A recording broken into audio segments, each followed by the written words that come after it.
and we are live. Episode number 2 of the Republic of Football. Lads, they let us back. They let us back again. They had to. 100%. What were they thinking? What were they thinking letting us back again? First of all, what were they thinking letting us do a show number 1, let alone a second one? Wait until they see video number 3. And you know. Yeah, look, but before we crack away and get into it, I want to say, episode 1, I've actually been really, really overwhelmed with the amount of views, the amount of subscriptions, the amount of positive messages. Everything has just been, it's been crazy. Yeah. So, I just want to say, overwhelming, lads. Yeah, it's much appreciated. Everybody who has watched, who has subscribed, has hit the notification bell for upcoming shows, all the comments, all the feedback, and everyone that's watching right now, everyone who's going to contribute tonight. Massive thanks to everybody.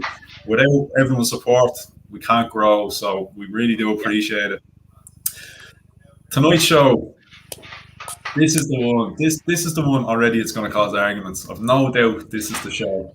This is the one, right? The burning questions of who's going to make your all-time Premier League 11, and I already know we're going to disagree on this one. Like I'm an Arsenal fan, Twitch, Chelsea, Hull, United. It's not going to end well, is it? Look, we might agree on 1 or 2 of them. I'd say. I'd say it would be a surprise with a few of them now. To be honest with you, I'd say there'd be similarities in a way. I tried to be as fair as I could be. I tried to be as unbiased as I could be. Now, maybe other people mightn't see it that way, but I tried. I'd say there'd be not one United player in it. We'll see. There might be. So, yeah, look, big up to everybody in the chats. Big up to everybody that's watching. Shout out to Steve McCabe there. Would you buy me a new headset there, please? One fancy looking one. I have to agree with Don there. Squidger is looking serious. Yeah. Joanne Kelly Shannon. Yeah, I'd like to give a shout out to my nephews actually, Oren Shannon and Killian Price and Ronan Price, who both watched the last video and thought it was very cool. So shout out to the lads. Keep watching, lads. Big up to the lads, and Squid, you did show me a video. So your nephew, absolute legend. It's your first fan video, so it's tough to get to it. Absolute legends. So. Look, just again, before we get started, you can see the ticker going by at the bottom. So that has all the information. Like, share, subscribe. You can find all of our Twitter handles down there. So look, send us all the abuse. Send us whatever you want to send us. Just send us something. Especially Valentine's Day coming up. Send us a couple of nice messages. We don't mind. Yeah. So I guess, lads, what we do is we'll crack away. We'll get into... Maybe we start off with the current Premier League 11 teams. That sound fair?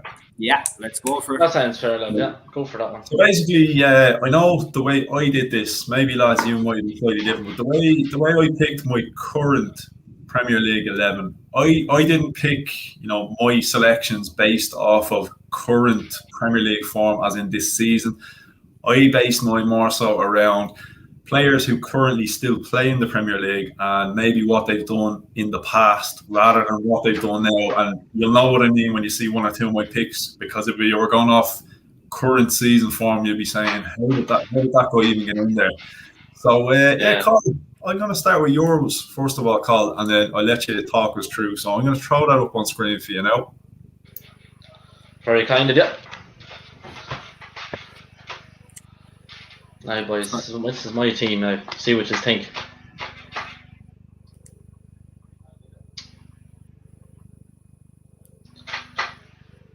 No, just I probably should have prepared this a little bit earlier in the gallery. It would have made a bit more sense now, wouldn't it? Probably would have, Anto. Considering you were at nothing all day, probably. Yeah, but you know what? Didn't I say this the last day, actually? Why would we prepare? Like, that's not what we do here. We in our nature. I mean, I could have prepared when I was sitting around all day earlier, but you know what? I'll be honest. I was playing FIFA. You had a few cans. You had one too many. Yeah. I'm very interested to see how many Liverpool players are going to be in your team now, Carl. I blame this, lads. I blame this, yeah. Couldn't drink that stuff. No. Oh. Stay away from it. It's not the worst now. It's not the worst. It's not the best. It's not the worst. Okay, so we're going to start. So this is Carl's name. You can see that there, yeah? Yeah, see that perfectly there. We got there, lads. We got there in the end. That's so funny. Right, so I'll talk you through. I went for the formation 4-4-2. Very basic. So we'll start off with the goalkeeper, Nick Pope. I think he's been outstanding. I know he's playing for Burnley, a club who has one of the lowest transfer budgets in the league. But he just saves Burnley. He's the reason why they're just always in the Premier League, I think. He actually pulls off some serious saves, keeps the team in it, and he's just very good for those that have fantasy, especially last year. He would have been a great deal to have in the fantasy team last year, but this year he's not doing too bad.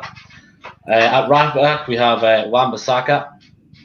I think he's been sensational. One of the best one-on-one defenders you could ever ask for to have in your team. I'm very fond of him. I think it was our first signing. He was serious for us. 35 million plus 5 million in add-ons from Crystal Palace. Serious player. Kyle Walker at centre half. Now the reason why I put Kyle Walker at centre half is I think he's athleticism. He's he's very fast if you want to play the high press. A lot of teams do play the high press and high tempo game. So I went for Kyle Walker in there. I went for the big man Burge. Since he joined Liverpool, I didn't think any of us would have expected him to do a job that he's been doing so far with Liverpool. Yeah. Again, he was the world record at the time. He's been serious. Left back, Chilwell, a promising left back for both England and Chelsea. He had a really good season last year with Leicester. And I don't know how Chelsea managed to pick him up for less than what we paid for Maguire. But he offers such an attacking threat down the left back, and he's up and down the pitch all the time, rapid, very consistent.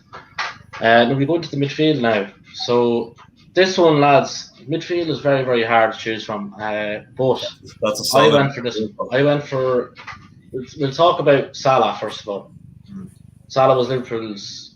They made him the club record when they signed him, around £38 million, I believe. Just came in, done bits, broke the Premier League record. I think it was 32 goals. I think he reached in the season. Yeah. The previous record was 31. Salah has been a real driving force for Liverpool, both in the league and in the Champions League. But we're talking about the Premier League here, but he's been outrageous. Yeah. Gundogan, especially now, Gundogan has really shown me why he needs to be in this team, because he's actually he's not an injury-prone player, but he's consistent to Man City. I think he was Pep's first signing when he came to City, so very consistent, solid.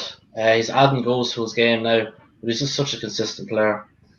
Beside Gundogan, we have Bruno Fernandes. Now, what a player Bruno Fernandes. I mean, he's shocked me. Unreal. But I mean, we finally got our man. We finally landed him last January, and he's come in and took the league by storm. You'd swear he's playing in it for years. He's very consistent also, and he's driven the whole Man United team and the whole Man United setup behind him, and he's just got them going again. Enough about Fernandes. I could talk about him all day. So we go on to Youngman's son.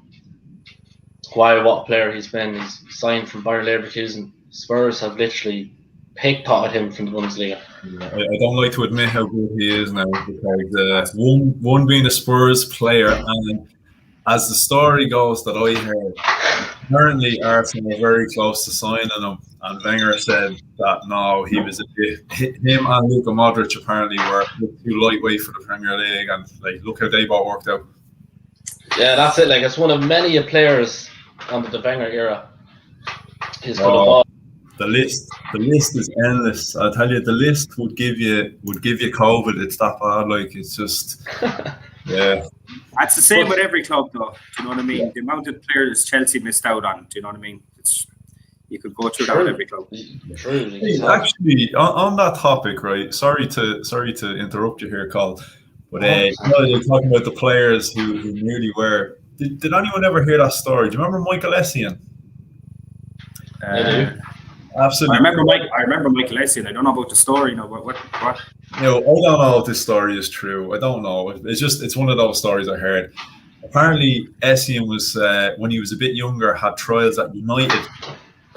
Someone will probably tell me this is completely false now, but again, it's just something I heard. I could agree with it, but like I said, research. Why would we do that? But I heard Michael Essien when he was a little bit younger. He was playing for Lyon, or it might have actually been before he signed for Lyon. But he was over at United and had trials. Apparently, the reason why United didn't sign him is because he went into the change room and nicked all the players' jerseys for his family. It could be, and it's most likely complete lies. But I just thought. I hope it's true because it worked out for Chelsea at the end. So I'd say he literally gave away every jersey for a tin of beans.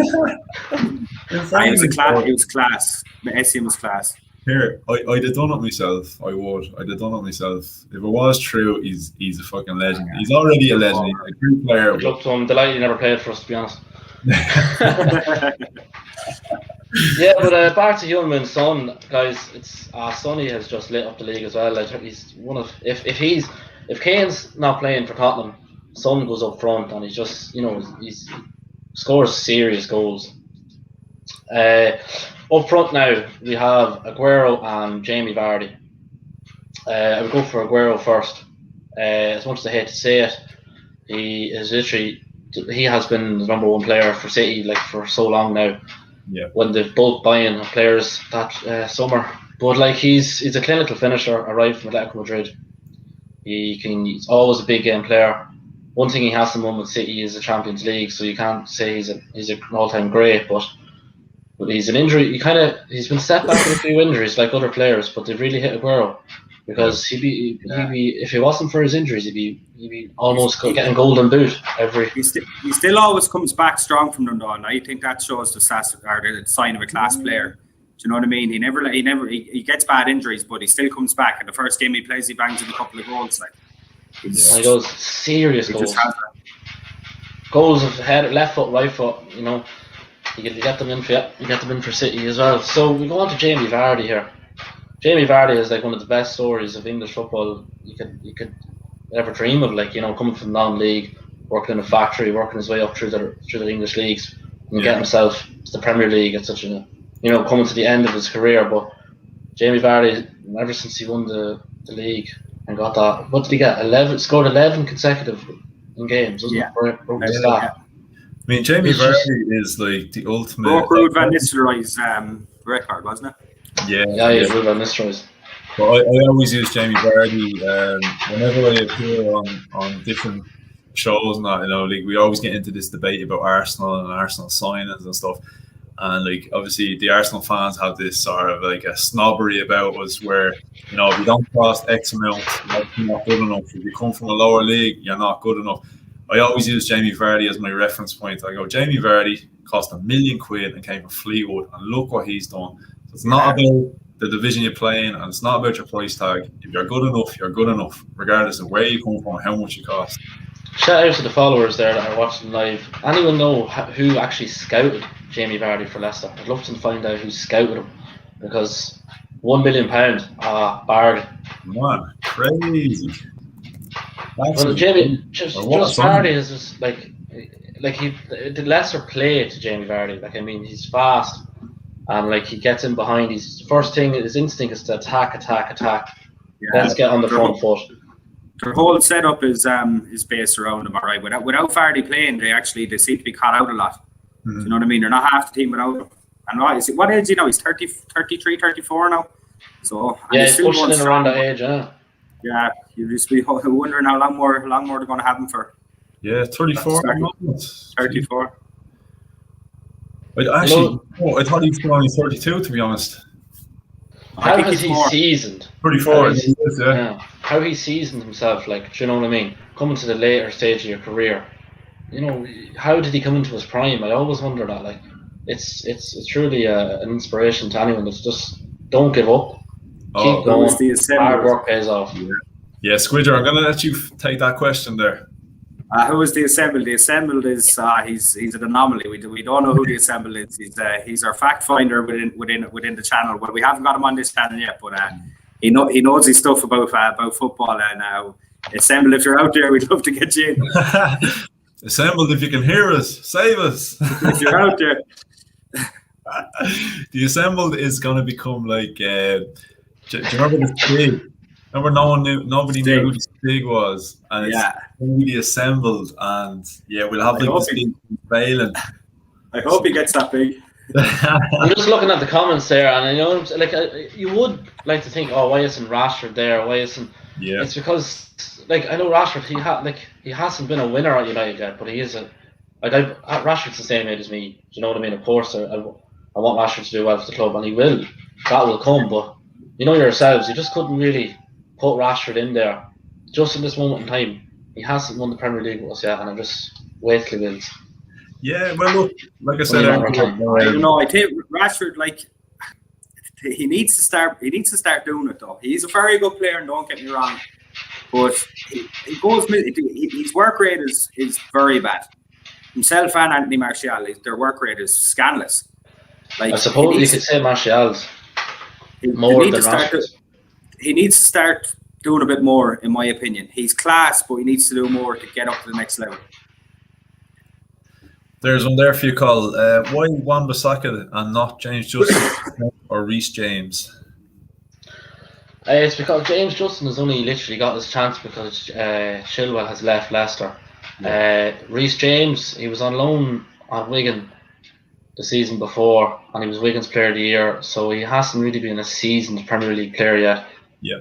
But Wan-Bissaka, since he's been given a chance at Palace, I think United have been monitoring him straight away, and it's not just because Man United bought him. I just think, no one defends like him. He's the web.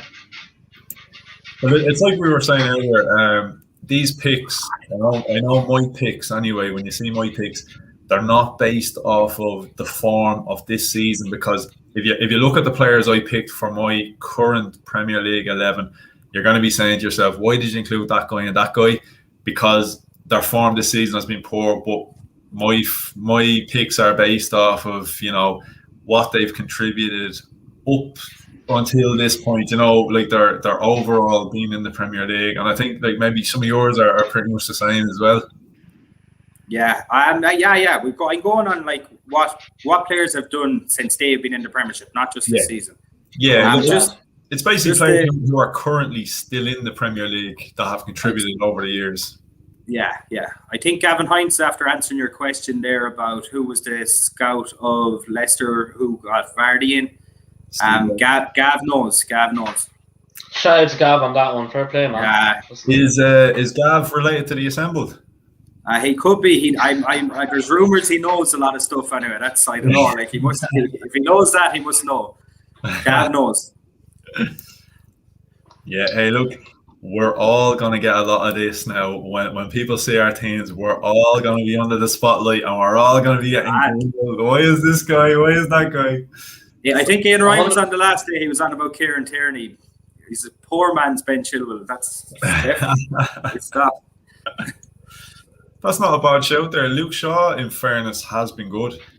Yeah, he's been solid this year. He has. Like I haven't really been like I've questioned. If I'm being honest with you, Carl, like I wouldn't like Wan-Bissaka. He's a good one-on-one defender, but I wouldn't have him in there. Walker at centre back or at centre defender. I'm surprised with that. I'd have Walker out at just on your team. I would have put Walker out there if and Chilwell. Even being a Chelsea supporter, I think there's better left backs out there as well. Just a bit of, that's just my opinion now. I'm not trying to. 100%. There is loads. There is a good few. Like, suppose you could have said Luke Shaw, you could have said Chilwell, you could have said Andy Robertson. Andy Robertson would be the main one there. That's who I have in mind. I can't actually look past Robertson for what he's done with Liverpool for the past few seasons. He's been phenomenal. Yes, look, Squidge, we'll have a look at yours now. Right, we'll have a look at the Squidger's current Premier League all-time 11. So I put Alisson in goals. I think. Oh, sorry, yeah, we get it up there first for the viewers. Sorry about that. Yeah, so bear with me. I'm a bit slow. If the assemble was here, this would already be on screen. What function? Ready assemble. We need the assemble. Right, there's the Squidgers current all-time 11. Right, I went with Allison in goals. I think Allison was just a big transfer for Liverpool than Van Dijk was, if not bigger, because the one position Liverpool have been struggling with for a number of years has been their goalkeeper. You look at Karius, did he cost them the Champions League final or another Champions League with his performance against Real Madrid? They had Mignolet before that, who wasn't up to it. Pepe Reina, decent goalie, but since they got Mignolet in now, I know he had an absolute nightmare against Man City in the 4-1 loss in the Premiership the other day. But I'm going to put that aside. I think he makes really important saves for them, and he makes really hard saves look easy. That's why I put Allison in there. For left back, then I went with Andy Robinson. I think his work rate alone, up and down the pitch, and I put Trent Alexander at right back. I think the two lads work up and down the pitch. Now I wouldn't say Trent is good as a defender as Wan-Bissaka, let's say. But I think what he offers going forward, you just have to have him in the team. And I think with having Trent or with having Robertson, I think he makes Mane look really good as well because of the work he does. Mane doesn't have to do as much work. I went with Virgil van Dijk as my captain. He came in for 75 million, something like that. And he really has shored up the Liverpool defence. Went on, they won the league for the first time in 30 years.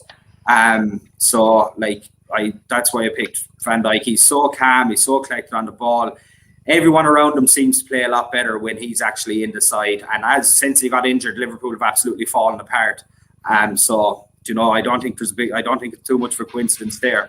I went with Laporte beside him.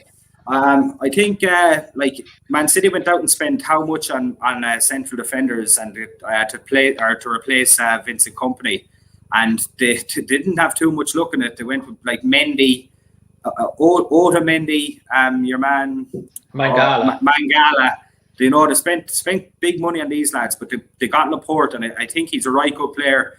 When he was in the side, he got injured. Up until he got injured, he was lording it there at the back. Then moving on into midfield, one of my favourite players is N'Golo Kante. What the man can't do, it's like having two players out on the pitch. He'd stay running all day. I'll tell you what the man can't do. He can't stop Gabby Martinelli. That's what he can't do. He'll come out of the fog. But don't get me started. You're mad for this Gabby Martinelli. No, don't get me started on him, right? N'Golo Kante, I even think when he was playing in the World Cup for France, he made Pogba look good. That's how good N'Golo Kante is. Then I had Kevin De Bruyne beside him, push him forward. De Bruyne, he's like the biggest, in my opinion. I said it on one of the last videos we were on. Chelsea letting De Bruyne go, it's probably one of the worst decisions in the history of the club. Like, we let Salah go, but Salah had a bit of a chance at Chelsea, and he just didn't look like he was going to turn into the player he is today. But there's no way you can look at Kevin De Bruyne or any manager or anyone who knows a bit about football and says that lad isn't gifted with a football. So what he's been doing for Man City since he moved there is absolutely phenomenal, and I think he has to be in the side.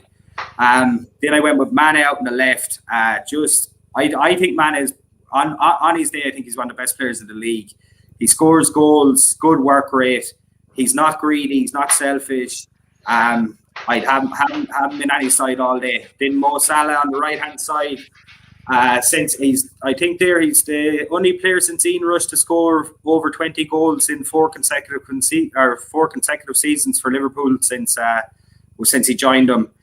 He's just a goal machine, and you have to have him in the team. I went for Harry Kane and Aguero up front. I think Harry Kane has to be in the side because, he's playing for, no offense to any Spurs fans or the Spurs team, whatever, but he's playing for Spurs, and there is one there. There's a few. They haven't always had the best players around him, and he still just bangs in goals. And I think if he stays fit, I know he does get his injuries and stuff like that, but if he stays fit, he's probably the only player who's going to catch Shearer's 260 all-time goal mark in the Premier League. I'd like He still mightn't catch it, but he's a good chance of catching it. If he stays fit, he might catch it. And Aguero, you have to have Aguero in it. He's one of the best strikers in Premier League history. Never mind now, he's one of the best strikers in Premier League history. What he done for Man City, scoring that late goal against United. Everyone knows exactly. Don't talk about that now. Everyone knows exactly where they were when 93 minutes and 20 seconds was on the clock. And you can say Aguero. Other than Thierry Henry, I think Aguero is the best foreign import that's been brought into the Premier League. So that's my side, and that's what I went with. How come Phil Jones isn't in there? Phil Jones, you're good luck from you, Phil Jones. He's on the bench. He's on the bench. Did he make the reserves? No, he's going to have his testimonial now this week. That's a solid team, yeah. True. Yeah, that is hard to argue with a lot of that now, in fairness. I'm afraid to show my team now. I'd like to make that point. Like, I'd love to see Harry Kane break Shearer's record. Like, just to say, like, it was around my lifetime that I've seen the all-time Premier League goal scorer. Because I haven't seen Shearer. And it'd be a similar enough story, the Shearer and Kane story, in regards to that. Like, Shearer, like, he played for Newcastle. They weren't the top team. Like, they weren't winning leagues week in, week out. I know Shearer has the one league or whatever with Blackburn. But Harry Kane's he's playing with Spurs out of loyalty. Shearer went to Newcastle for the loyalty. There's a lot of similarities there. If Shearer came to United, he'd win more leagues. But he didn't want to come to us. Yeah, that's it. Yeah, crazy that he never left. Although he won the Premier League with Blackburn, didn't he? He won the Premier League with Blackburn, yeah. Yeah, so I suppose at least he did get to. But like, I don't know. There's a lot to be said for loyalty, but I think winners' medals and stuff like that is like. But the fact that Shearer has the 260 goals, that's why I'm going for him in my team. Oh, you know what I mean? He's the all-time leading goal scorer in the Premiership. He has to be in your team. He's the best goal scorer the Premiership has ever seen. He has to be in your team. That'd be my opinion on it. Yeah, wait, you're not I agree. I'm not going to lie with you. Yeah. Right, so I guess I guess it's my turn for everyone to point the finger and laugh. You want maybe have a chance now to see what your philosophy is. Yeah, you'll have if Saka is in it, I turned it off to the laptop. Martinelli, I'd say. You know what? What's his name? Nicholas Bender's in it. This is not based on this season's form. If we were doing it based off of this season's, it'd be a whole different team. I think we all have a complete different team. And I'd just like to point out, Squidger went all Football Manager there with the lads making runs this way and that way. I literally lobbed a lot of attacking players into my team and kind of gone, we just hope for the best. I didn't really put much emphasis into the whole fact that, this team needs to win games and score goals and not let in goals. I just went, these lads are good. Let's all fire them all in there. See how we get on. So this will be mine now.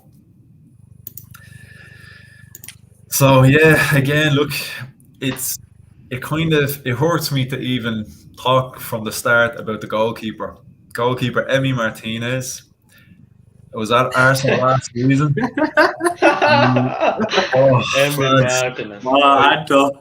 already don't want to look. He's second for clean sheets in the league, in the Premier League this season.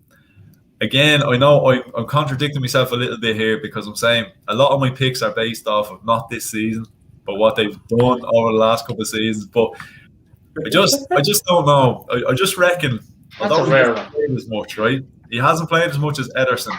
I know Ederson has more clean sheets, but I think Ederson has much better players in front of him, and Emi Martinez is close. So I'm giving it to Emi Martinez. FA Cup winner with Arsenal, there for 10 years. I have to throw Martinez in there. And then I went for everybody's favourite left back, Kieran Tierney. Again, obvious reason.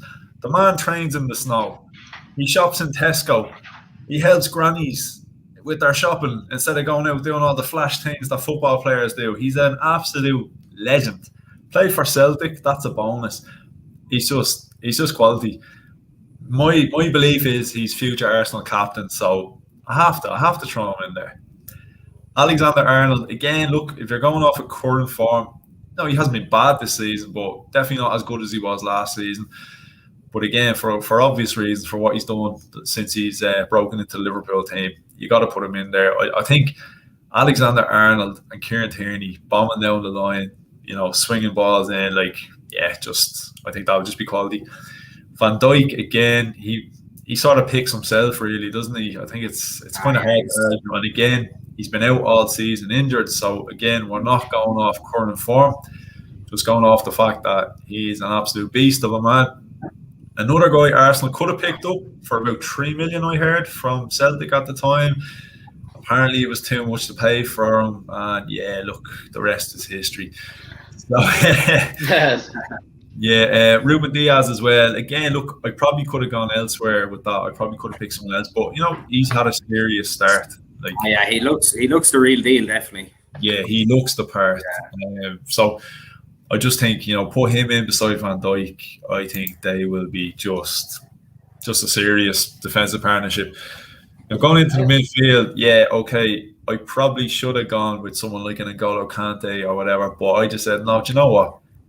We're just going to go with playmakers here. We're just going for goals. We're just balls to the wall. Forget about defending. We're playing exciting, attacking football. We might let in 6 goals a game, but we're going to score 7, so it doesn't make a difference. So that's why we've gone for Bruno and De Bruyne. I don't think I even really say anything about these two lads. The pair of you have already said it for me. You know what I mean? We've got the same players in each of our teams. So again, look, self-explanatory really. Out on the right, I've got Mo Salah again, just unreal. Now, the only thing is now I get my hands on him on the ground. I'm gonna get him to cut out this diving because I'm not having it. I'm not having it in my team. That's the only thing. If he cuts that out, we leave him there. If not, we're gonna bring Mane in for him. Although he's probably not much better, really, is he? To be fair, yeah. Again, not going off current form, but I have to put Aubameyang out on the wing. I mean, Obama who? Fan. Exactly. Obama who? Obama what? You have to have Aubameyang. If you're an Arsenal fan, you just have to. His goal scoring record since he signed for us has been unreal. I think the both of you have been too loyal to your own clubs there, lads. Not gonna lie. No, not myself now. I put in very little in Man United now. Wan-Bissaka. That's what I'm going to say about that. Well, first and foremost, he's a defender and he's there to defend, and he can do that right. Yeah, I give you that one. I've only got the 2 Arsenal players in there. Yeah, I don't agree with either of them. And Tierney's been injured more times than he plays. That's true, David, isn't he? That's very, very true. That is not true. Oh, he's class. No, look, how could you not have Aubameyang in there? Again, we're not going off current form. Did you not see how that guy carried Arsenal? He's good. He's a good player. I just think there's better players in that position. Possibly. But if you put him in that team alongside Aguero and Salah with Harry Kane in front of him, how many goals is that team going to score? 2. 7. Too many. Possibly. I know. Look, it's obviously a very, very strong team. Just, I don't know. Yeah, Squidger, just one player now that's one player out of that team that's your favourite there. Go. One player out of that team that's my favourite. I'd have to go Aguero. I just think he's class. I think he just scores goals for a living. He's brilliant. He exudes class. No, for me, it's Kevin De Bruyne. But I know you'd be saying, "Oh, why didn't I put him in my team and all?" But yeah, Kevin De Bruyne there. He's the one that got away from Chelsea. I think Trent is going to end up being the next big thing on the scene. If I could take any defender from another Premier League team, I'd probably take Trent. I just love what he does. I just think Sterling made bits from there at the weekend, though. Everyone has off days, you know what I mean? And most of the Liverpool team are having off days for every game this year, but I just think they're ran into the ground. So that comes there. If anything, Son comes in for Salah, not Aubameyang. Shout out to protect Matty on that one, yeah. Son has to be in for him. How could you not have Aubameyang? Because look at his goal scoring record from the left wing. Look at his goal scoring record from the left wing since he signed for it. Why is he playing left wing though? He's a striker. What's his nickname when he was at Borussia Dortmund? Was it the Batman or was that Batshuayi? I'd say that was Batshuayi. Probably Batshuayi. Three solid teams there now. Can I get the viewers' thoughts? Can you write in the comments below or whatever when you're viewing the video? Which team out of the three of us do you think was the best? You know it's going to be a little side competition there. No harm. Competition is healthy. Well, nice we debate and we go on about it because it's my team is very, very different to yours, boys. But I have to say, Kante especially can't understand. Kante has been solid for both Chelsea and Leicester. Yeah, he won Player of the Year back to back for two different teams. He was the first player ever to do it. Won titles back to back. And he wouldn't be on mad money at Chelsea either, would he not? He wouldn't be on mad money. I think he got. I think he's up to about 100, 120. Or he's on more now. I think he got the lucrative contract deal there because they wanted to keep him. He's worth every cent. The people looking for Son over Aubameyang. Aubameyang 72 goals, Son 66. Just saying. And Aubameyang's a striker playing left wing. I'm just saying. Now he's playing left wing. Was he playing left wing last season? All last season he played left wing, yeah. Yeah, but how many appearances is Aubameyang compared to Son? Do we know that? No. Son signed for Spurs before Aubameyang signed for Arsenal, didn't he? Yeah. Did he? So they're probably I'd probably think Aubameyang. In fairness, if you look at Aubameyang's out on the left wing, yeah, Son's out on the left wing. Who has Son got in front of him? He's got Harry Kane. Who's Aubameyang got? Like a tre. Do you know what I mean? Sure. I like Ryan M's comment coming up here now. I want to see more of that. Shout out to Ryan Ware, the cousin of mine.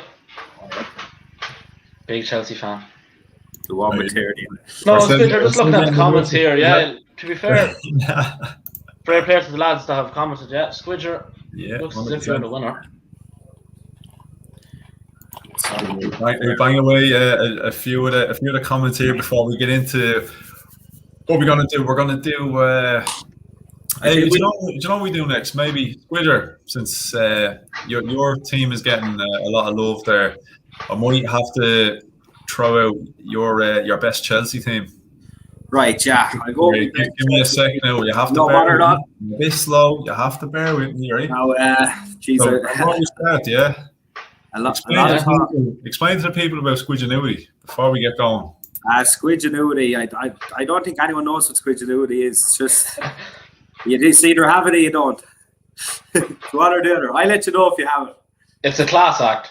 Oh yeah, Squidgenuity, pure Squidgenuity. Looking forward to seeing this team now. There's a few that just didn't make the cut, but that's my all-time Chelsea team there. I went with Peter Cech in goal. I think that's pretty obvious. Now I picked the Chelsea team. I obviously didn't go back into when they won the leagues years ago and stuff like that. I only picked this Chelsea team from when I started watching Chelsea play, let's say. Yeah. So I went with Peter Cech in goals. I think it's a pretty obvious one. He's one of the greatest goalkeepers of all time, one of the greatest goalkeepers in the Premier League. He's the most clean sheets in the Premier League history. He was the best keeper in the world there when we came out, when after we signed him. I just think he's definitely in the team. Excuse me. I went with Ivanovic at right back. We're never blessed with brilliant right backs, let's say, world class right backs. But Ivanovic, he'd never let you down. He'd always give everything for the team. Scored some really, really important goals for us. So I had Ivanovic there. I'll go Carvalho first. I loved Carvalho. I just thought he was the best tackler. I actually can remember saying a good few years ago that Carvalho made John Terry look so good for a long time, even though John Terry was brilliant anyway. But I just loved Carvalho. I loved everything about him. Always left everything out on the pitch. Brilliant player. John Terry. What can I say about the man?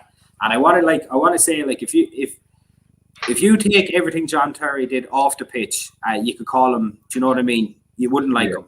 Do you know what I mean? But just solely, any fan, just solely what John Terry did on the pitch, you have to say he was absolute brilliant, class, absolute class.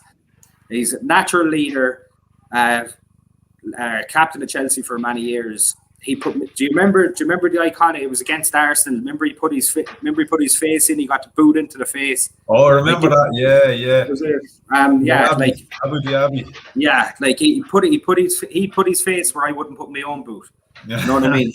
So what was it they said after that? Abu Dhabi kicking racism out of football, wasn't it? Yeah. Something like that. So like Terry be my captain there. Ashley Cole, in my opinion, best left back in the Premier League history. I absolutely delighted that we got him from Arsenal as well. He was the best, and even if you see him against like the likes of Cristiano Ronaldo, when Ronaldo was in the league, he was always able to put it up to Ronaldo. Ronaldo might have got an edge on him every now, like most of the time, but like Ronaldo does that to any left back. But Cole put it up to him. I never seen a man to clear as many balls off the line in my lifetime than Ashley Cole. He always seemed to be in the right place at the right time. Yeah. He was the same for Arsenal. He used to be on the back post. Just always there at the right place at the right time. So that's Cole with definitely my team. This is this position now, and the striker position, the two positions I struggled with most on the team. Kante, I put Kante in there just for the amount of work the man does. It's as I said, like with that formation, you think you might get found out in midfield, but having Kante there, it's like having two players there. I think and Michael Essien had to get mentioned, and Claude Makélélé as well. It's a really tough position to pick for Chelsea there and I just gave it to Kante just for the work. You don't realise how hard it is. Do you know? Like I used to say, even with the Arsenal team, I put out. It's only when you're trying to narrow it down. I saw many good players over the years, and like someone has to miss out. You know what I mean? It is hard. Yeah, and I see the comments there on the left or on the comments, and like they're saying Zola for Joe Cole, but Zola was a striker. He wasn't a left midfielder. Do you know what I mean? That's why I couldn't stick him in. Yeah, exactly. I couldn't stick him in. I wanted to stick Zola in so bad. Like the first ever Chelsea jersey I ever owned in my life, Zola was on the back of it. 25. I was like, do you know what I mean? He's one of my favourite players ever, but Drogba's just a bit above him in one of my favourite players ever. So I put Joe Cole out on the left. I thought Joe Cole was playing when I was like of the right age to just be like watching, loving soccer. You know, you're in love with the game. Now, like I watch it and I'm like, you know, I'm still obviously in love with the game, but like I analyze it a lot more and stuff like that. Back then, I was just watching it for the sheer love. And Joe Cole was one of my favorite players. What he couldn't do with the ball, scored some serious crackers, scored some really important goals for us. Thought he was class. Arjen Robben, when he came to Chelsea, he was lightning. He was lightning and frightening. He was absolutely burning left and right backs across the league. He was class. Then what can I say about the next two lads? Eden Hazard and Frank Lampard.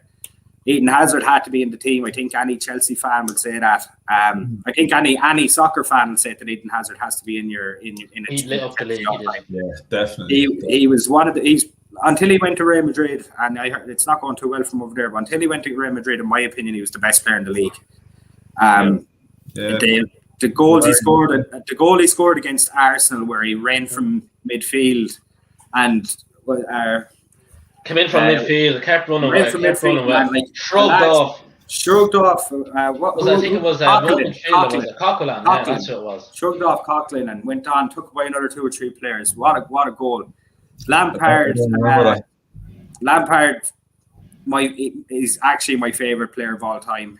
The amount of goals the man scored from midfield is ridiculous. I think he's 5th in the all-time goal scorers. He's actually 2 more goals than Thierry Henry. That'll put it into perspective for you. I'm not aiming at it too, Anto. I'm just saying, like it is a good way to look at it for perspective, because in my opinion, Thierry Henry's the greatest foreign import into the Premiership, and Lampard is 2 more goals from now. I know he's a lot more appearances as well, but like the amount, like Lampard, the amount of goals is You didn't go any Irish there so far. Damien Duff is a good player, but I just think the boys there were just better. That's it. Yeah. I probably would have went for Damien Duff over Joe Cole, to be honest. But Joe Cole was way better than Duff. And I love Duff, don't get me wrong, but Joe Cole was better than Duff. Definitely. It's a good size. Lampard scored some really important goals for us as well, especially in like the first year we won the title with Mourinho in like 50 odd years. So Lampard, if Terry wasn't such a good leader, Lampard would definitely be my captain. It's like the same as the War vice captain or whatever. And then the king up front. I don't know, can you see it in the small writing there, but Drogba, like if you look at the man's record in cup finals, it's ridiculous. He seems to always show up in the big game, and no more so than in the 2012 Champions League final. He scored the header to bring it to extra time, and then he scored the winning penalty. Scored numerous amount of goals in cup finals, a lot of them against Arsenal. I know I keep coming to this, Santo. I'm not meaning it. But you're not being kind to me tonight, Squid. No, sorry, but he always seems to show up in the big game. One of my favourite players ever as well. So that's my all-time Chelsea 11. I know a lot of you mightn't agree with a lot of them, but that's my opinion. So that's it. Squidger, just a question there for you from Jamie Dizzy there. Who's your all-time favourite Chelsea bowler? Bowler, as in if you got like all-time. Frank Lampard. Yeah, without for Lampard. Yeah, Frank Lampard, then Drogba, then even though he wasn't in the academy project, like produce. Yeah, I know. From Chelsea. Do you know what I mean? He done bits. He came when he was so young. Like he came from West Ham, which would be one of our rivals, but he came when he was so young. Yeah. And then he was there when Chelsea's, like obviously the money came in, you know, and I know that's a big part to playing it. But Lampard was like, I like. How could you not love Lampard? The amount of goals the man scored, like, do you know? Drogba gave Arsenal nightmares for years. I heard Arsene Wenger still wakes up with 100%. Any William in your team? No, did that cross your mind? No, William in my team. Look, don't get me wrong. I used to love William back in the day when William was playing well, when young, healthy. Yeah, he was very good player. You never know. He might make it into my best Arsenal 11. You'll just have to wait and see. William. Didn't Drogba score in something like 12 games straight against Arsenal? Yeah, I think he scored 11 out of 12 cup games or something like that. Now, I could be wrong on that. I think out of cup finals, he's a ridiculous stat in cup finals. I don't think you're right there, Craig, to tell you the truth. It's more than that. Look it up, I said. Drogba was class, though. Drogba's header. Drogba's heading it. Like, you know what springs to mind when I instantly think of Didier Drogba? It's that ball. I don't know who it was from, but the chest in, turn Jamie Carragher as if Jamie Carragher wasn't there. Such a and goal. Pump that ball into the back of the net. Signed from Marseille. He scored a goal similar to that like a few weeks later, then again. There were like two very similar goals. I remember the one you're on about. It was such a even when he left Chelsea to Montreal Impact or somewhere like that, he done bits in the MLS as well. Came back then, didn't he? He came back then, bit of a Thierry Henry about him.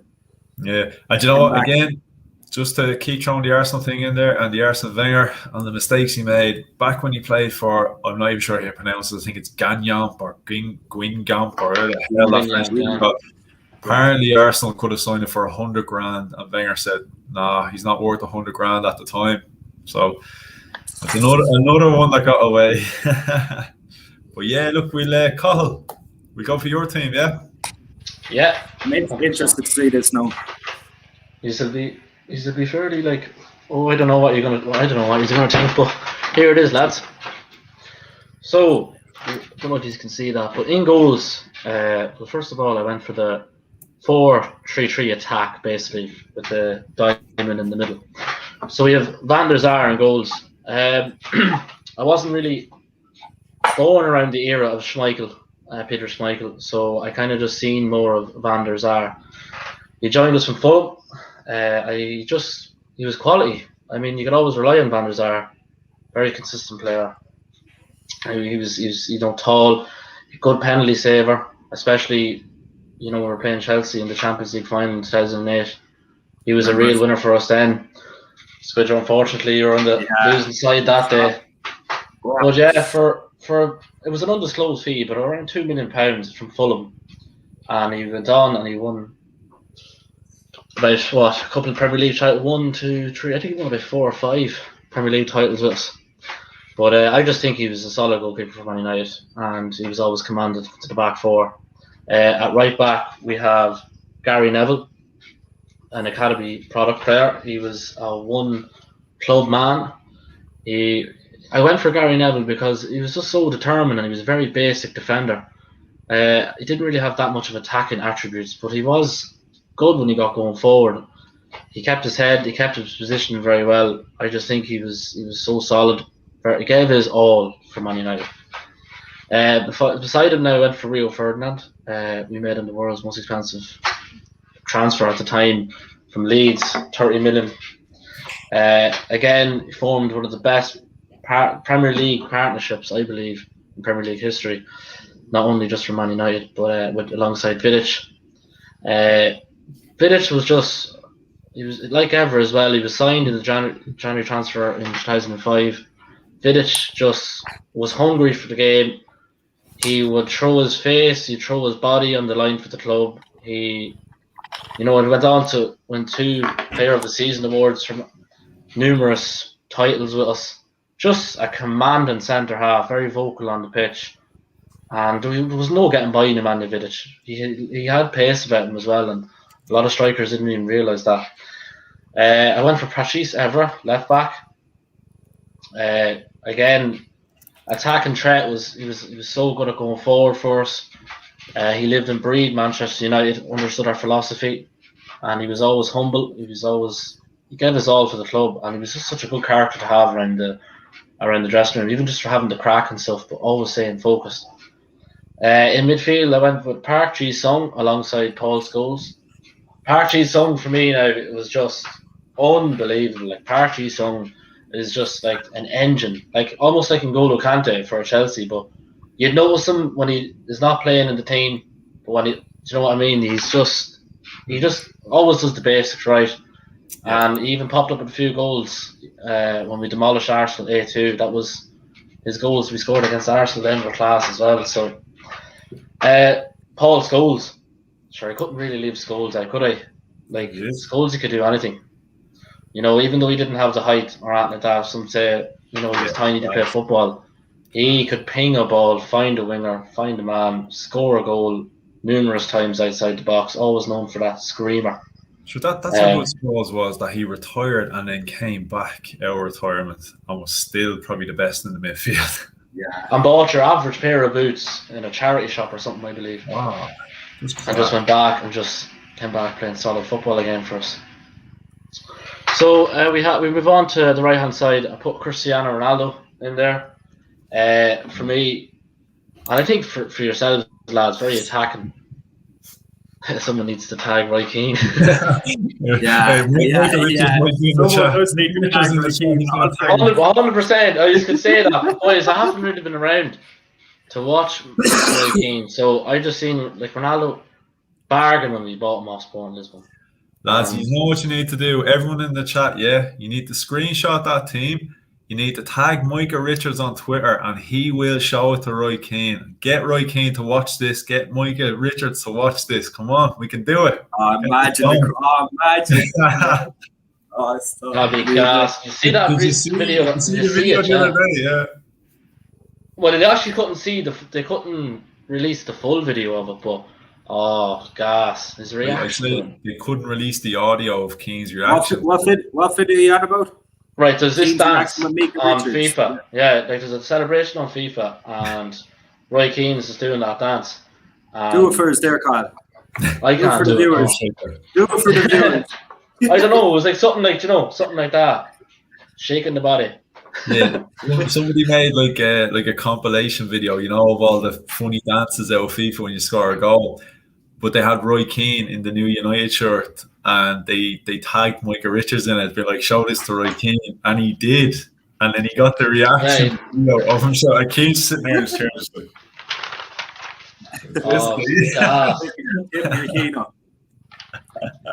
we might be. Is the video still up there? Is the video still out there? Like, yeah. Yeah, it's still out there. Yeah, we might be able to put the link below this video. Let whoever hasn't seen it watch it. Somebody tag Roy Keane and Micah Richards in this video. Yeah. I'll tell Roy Keane that I'm 23 years old. Do you know what I mean? So he'll understand. But listen, you know what I mean. This team is that I've picked for my all-time greatest Manchester United team. Is teams that like I literally watched and analysed loads and just enjoyed watching them the most for what they gave to our club. Fair enough. Ronaldo, he made something like around 196 appearances, 84 goals. I mean, the golden boot in the 2007 and 2008 season. Yeah. I mean, we didn't get him at his like he was going on to be the best ever player. He probably still is very good. Not probably, he is still very good. So he was just, United sold him, got great money for him. Made him the transfer record at the time. Go on to Wayne Rooney. Wayne Rooney is our all-time top goal scorer. Wayne Rooney is just, hard work pays off again. That sort of way. Arrived on the scene, he was 16. Yeah. Just scored wonder goals from anywhere on the pitch as well. He just, if you're any fan there paying to see Rooney play, you're gonna, money well spent. He was just that good of a player. I had to pay to see Rooney play as well back in the day. Do you know what game? I was at? I was at Goodison Park. Arsenal against Everton. Oh, nice one when he scored. This 16-year-old lad with a big golden pair of boots comes on. Robs David Seaman, 2-1 Everton. Yeah, man, that was class. I remember sitting in with the away fans, and man, I was getting pelted with stuff. Absolutely pelted. I wouldn't mind. I was only a fucking kid, like. That's what happens. Were you older than Rooney at the time? Well, when I say I was a kid, I think we're the same age. Let me have a Google here. What age is Rooney now? He's about 39, 38, 39. He's 34. He's older than me. No, Rooney's younger than that. Yeah, Rooney's 35. So I would have been about 14. Yeah, I would have been about. Rooney was 16 at the time. Where's good old Beckham? I had JT. I had this debate with myself in my head over my all-time team, and Ronaldo. Ronaldo definitely for what he done for United, 100%. Yeah, he was class. Just lit up Old Trafford. Old Trafford was a hard place to come to. Nowadays, it's our home form is terrible, but we'll get to that at some stage. Move on to Ryan Giggs. We might have to do that one later, I suppose. Yeah. Did he do? I'll move on to Ryan Giggs, boys. Ryan Giggs, again, some amount of appearances he made for the club. He literally always up and down. His stamina wise, he was just always there. It wasn't not to say he wasn't hampered with injuries with his career, but it made his career as well at the same time. Scored vital goals, and he was a real leader in the dressing room as well. Yeah. And up top, Dimitar Berbatov. Berbatov, since we bought him off Tottenham, I think he was just a silky quality player. Yeah. He's got golden boot. He was actually such a different striker for us. Like, Rooney played in a lot of good teams for Man United. Yeah. But I just think Berbatov, even watching I was on the Transfer Talk, one of the podcasts, and he was just saying, like, he used to throw the basketball up and practice his first touch with a basketball. And you just remember, like, even you watching boys, like, and all the viewers out there, like, Berbatov's first touch was always serious. Class. And the second touch, he just buried it in the back of the net. He was a class player. There was only a video that did the rounds there the other day. Well, I only seen it there the other day, and it was Berbatov, I think, messing around in the kitchen. And they did this like slow-mo. I think the ball was going to hit his daughter in the back of the head, and he still put the foot up and he took it down. It was really slow motion. It was actually class. I think it's on Instagram or something. There's no disputing that Berbatov was class.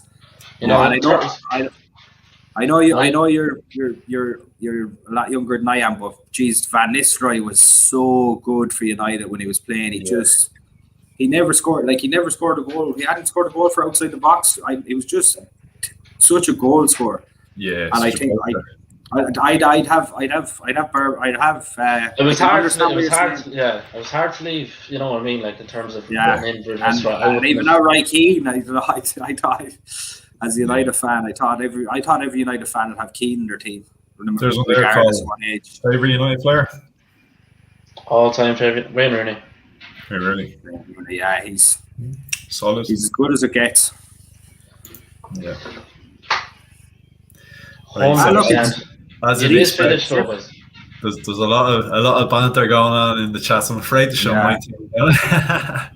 Oh, come on, Didn't Alex Ferguson say that leaving or Park out of his Ji-sung Park out of his squad for the out of the final? It was the hardest managerial decision he ever made in his life. Yeah, 100%. That's 100% true. Like, it's still like, why would you leave him out? Like, he wasn't injured or he wasn't. I don't know. It was obviously. It was the tactics behind that day. Yeah, 100%. But he said it was his toughest decision. You know what? Ji-sung Park always seemed to turn up against Arsenal. Always. The guy was just a pest. Like you said. All over the Ji-sung Park. Just an engine. Right, let's do this. We go for my all-time Arsenal team. So again, I'm sure the chats are going to be lighting up here. People going, "What's this lad smoking?" But look, let's do it. Be back in 1 minute. Oh, we're gone. Right on there. Right, so, this is a bit of a mad one here now. Your formation is all over the place. Well, look. I'll explain that a bit later on, right? So, no, I might have messed that up with the Vieira Fabregas, but yeah, again, we'll explain it. So, look, again, the generation that I come from, it was either David Seaman or Jens Lehmann.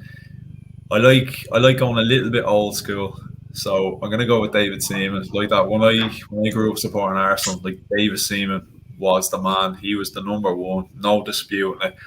Jens Lehmann was a great keeper as well, absolute crazy mofo. So I think I need a cool head in goal. I'm gonna go David Seaman, dependable. England's number one for the longest time. So David Seaman again as an Arsenal fan. I think that's a Jens Lehmann.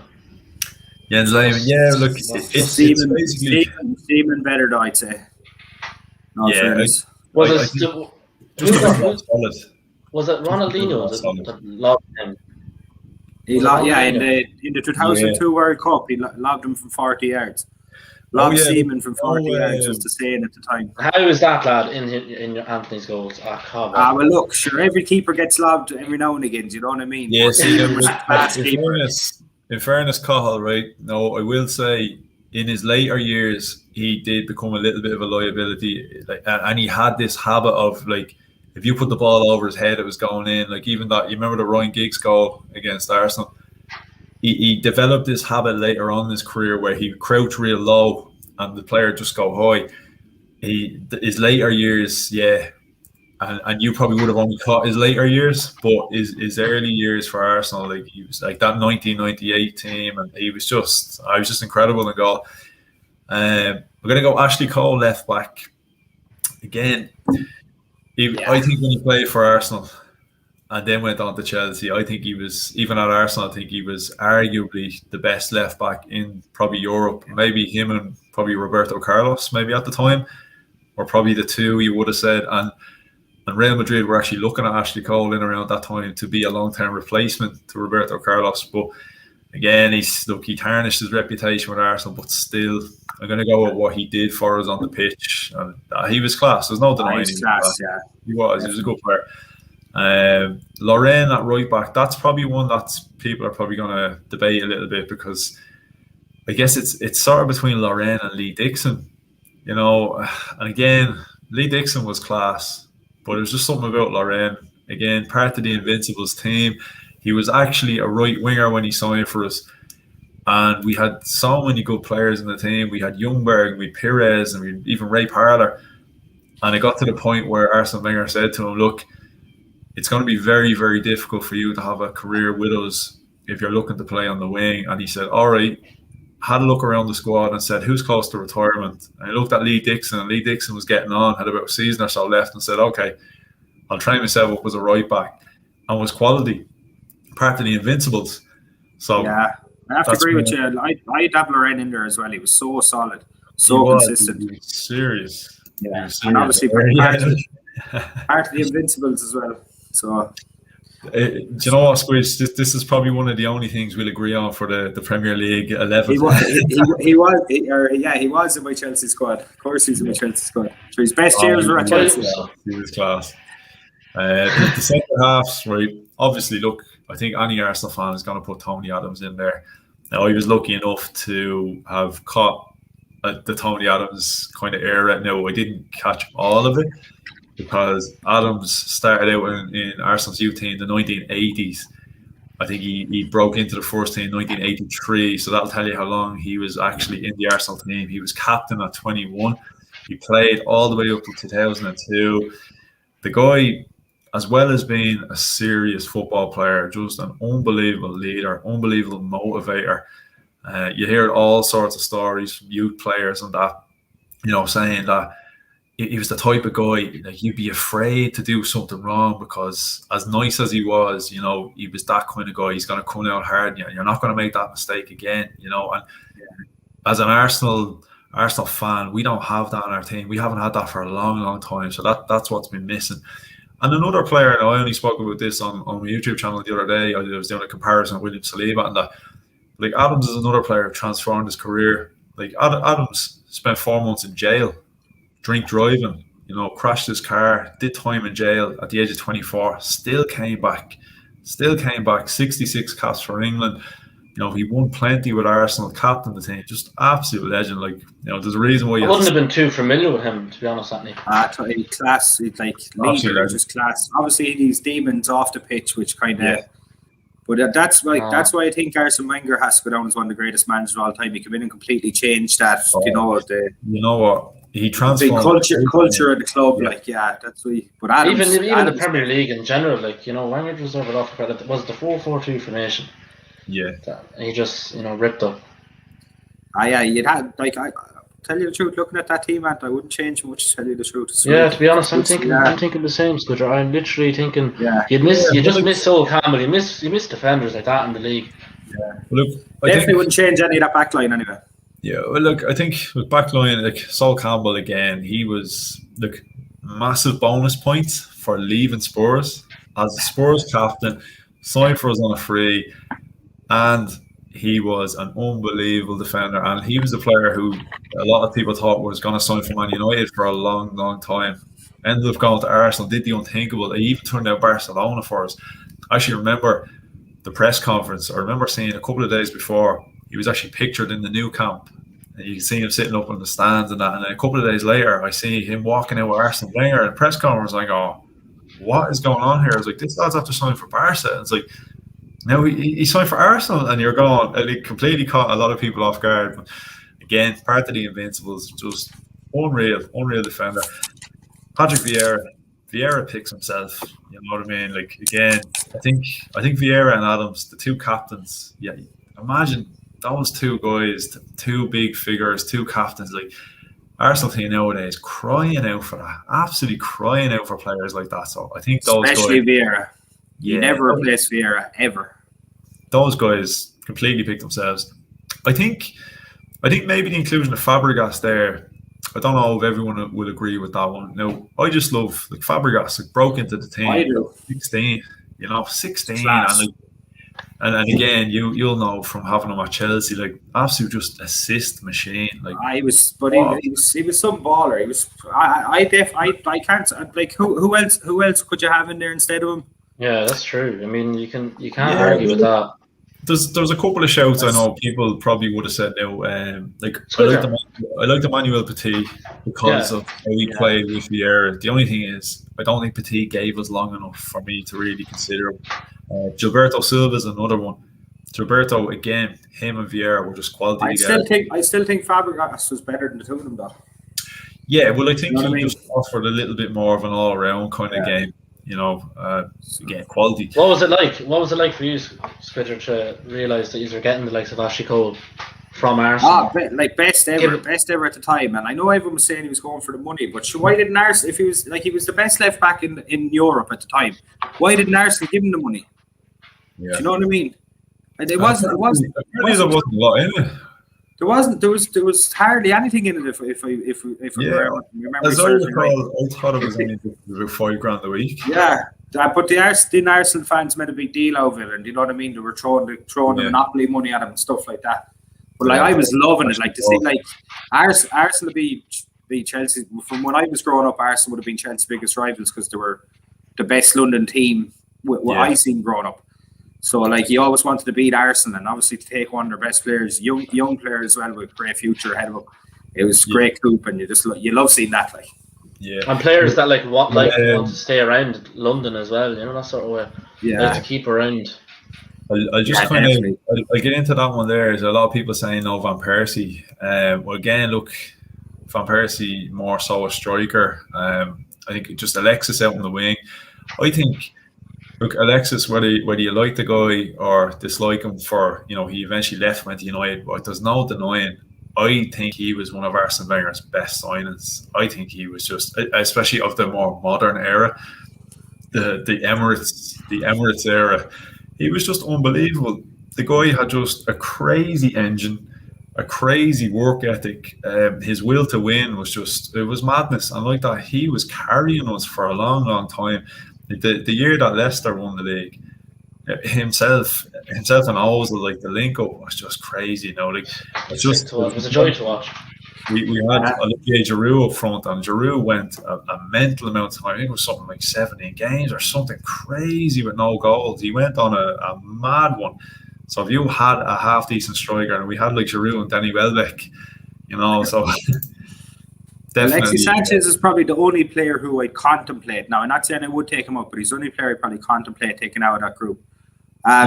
Freddie Ljungberg maybe, or Mark Overmars, there back in the day, the boys they were class. Yeah, see, again, Overmars I didn't really consider because he didn't give us long enough, and then he got that career-ending injury. How long was Sanchez at Arsenal? Yeah, Sanchez was away at Arsenal. Was he there maybe 4 seasons? Maybe 4 or 5 seasons? What about Santi Cazorla? I see a few lads in the comments there. Santi. Yeah. Again, Santi Cazorla, not a winger. I'm just asking for your opinion on Santi. Apparently, like a lot of if you ask an Arsenal player, I see in interviews and stuff like that, a lot of Arsenal players say Santi Cazorla was the best player that they ever played with. Yeah, again, like see that there, Ljungberg over Alexis Sanchez. Yeah, again, look, I loved Freddie Ljungberg. He was an unbelievable player. Again, I'm just thinking along the lines of as good as he was a goal scorer, I just like Alexis could score goals, and it was just I've never seen a player in that position work as hard as Alexis Sanchez and have the drive Alexis Sanchez has. Just think he was absolutely. I couldn't believe he was gotten, to be honest with you, and he was he joined 2014, 15 30 million off Barcelona. I'm nearly sure. What did they win? I think it wasn't too long after winning the Champions League either, and. I mean, Arsene Wenger played him up like in a 4-5-1, him up top on his own, and he's unreal. But he is part of one of the Premier League's greatest ever flop transfers ever. Yeah. 100%. I'm not taking up too much time on my team. I'll wrap mine up now because I think we're just spending a bit much of mine, and we still have to try to pick our own, and like, that's probably going to take us another bloody hour. So again, look, you can see my team there: Pires, Bergkamp, Henry. Again, look, it's hard. I can see there. No Ian Wright. Again, Ian Wright. Bergkamp is one of my favourite players growing up. He's the most intelligent football player I've ever seen. It is one of those. Like I said, there's another 5-6 players you could probably add into every one of our teams. It's just so hard to include them all. You know, it is.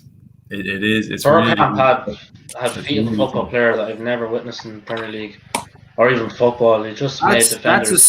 That's a solid team. Is like I'd love to imagine that team against either of Chelsea or United teams. There'd be some games like. Exactly. You know, you were the real team to beat back in the day, boys. Do you know what I'm saying? Like, you were just the standard. You were the standard. The Invincibles there back in the day. Sure, Jesus Christ. Funny enough, Stephen, I might have a surprise for you later, Stephen Flanagan. If you stay tuned, I might have a surprise for you. Oh, Franny Jeffers. Actually, I'll just shout out to Ryan there. Just agreeing there what I was saying about Sanchez about being one of the most biggest flops in a transfer. 100%. We literally thought we were going to get the next big thing here. Like, as a United fan, I was no way are we pulling this off. But you know that what? sort of way. I think Arsenal ran him into the ground.